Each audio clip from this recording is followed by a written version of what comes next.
heureux au travail. Il faut déjà que je me connaisse, voilà, savoir qui je suis, quels sont mes goûts, mes talents naturels, ce pourquoi je suis fait. On parle un peu de vocation. Parce que pour moi, être heureux au travail, il va y avoir la notion du plaisir.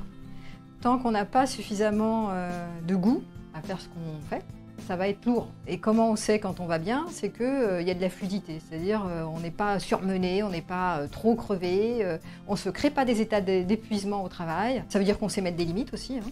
Donc on alterne avec des temps où on prend de la distance, quoi. On ne fait pas que ça, on ne fait pas que travailler.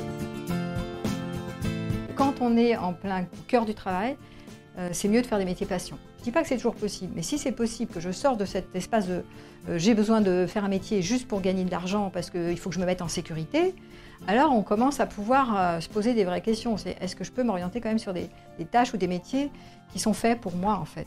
Voilà. Et ça veut dire qu'on sort de la peur de manquer d'argent. C'est très clair.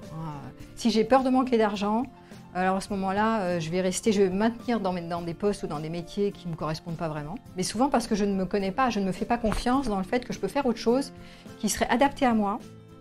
Déjà, souvent, je ne connais pas mes talents, voilà, des fois, je ne me connais pas du tout. Je n'ai pas eu le temps d'explorer. Ou alors, je ne crois pas en moi. Je ne crois pas que je suis capable de faire un métier où je pourrais gagner de l'argent en faisant quelque chose qui me plaise. Ça, c'est très fréquent. Et donc, du coup, je me maintiens dans des postes, finalement, par défaut, des choix par défaut, qui ne m'épanouissent pas forcément, puisque, c'est plutôt, je me contrains là-dedans, quoi. Et je n'ai pas tellement de plaisir. Alors, on peut prétexter, ah oui, mais quand même, j'ai du plaisir, je suis autonome là, ou je travaille, comme ça, je termine tôt, je peux faire autre chose, mais finalement, c'est pas mal. Mais on se raconte des trucs, et en fait, c'est pas si vrai que ça. On le sent parce que notre corps nous signale.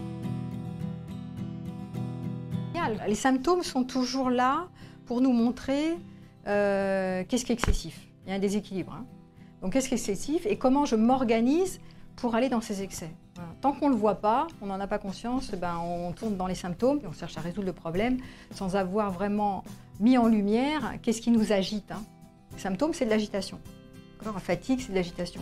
Je me suis agitée, j'en ai fait 10 fois trop, ou je sais pas, je me suis agitée. Donc c'est quoi qui organise cette agitation? Il y a de la contraction, des somatisations qui vont apparaître, des troubles du sommeil, des choses comme ça veut dire que notre métier ne correspond pas tant que ça. Ou alors il y a autre chose, où on exerce un métier qui nous plaît, mais on n'est pas heureux au travail parce que notre manière de gérer le travail, notre relation au travail n'est pas saine. On s'en colle trop, on exige trop de nous, on veut faire trop bien, on a trop d'attentes de reconnaissance. Et donc du coup, on a une relation qui n'est pas saine, on n'est pas assez détendu par rapport au travail. Et le travail, c'est quand même nous à l'école, hein. C'est la même chose. Hein. Donc c'est notre relation au travail, c'est notre relation à l'autorité hiérarchique, donc à nos parents, et à nos profs, mais aussi voilà, comment on était élève et comment on voulait bien faire, avoir des bonnes notes pour être bien vu de nos parents, être aimé, etc. Il y a des choses qui se rejouent comme ça de l'enfance, c'est important de les examiner et de voir comment on peut arrêter de se mettre autant de pression que ça, si c'est possible, et puis faire des métiers plaisir, quoi. Et dans la tâche, alors c'est facile à dire, mais concrètement, ça veut dire quoi? C'est pendant que j'exerce une tâche, est-ce que je peux y trouver du plaisir? Comment je peux faire pour trouver du plaisir? Et me détendre un peu à l'intérieur de la tâche. Si j'arrive pas à me ressourcer dans certaines tâches, du coup je vais le vivre comme des contraintes, que de la contrainte. Et si je me contrains trop, je me pressurise trop, à ce moment-là je vais monter en stress et après je vais finir par somatiser, je vais exploser en vol, quoi. Voilà.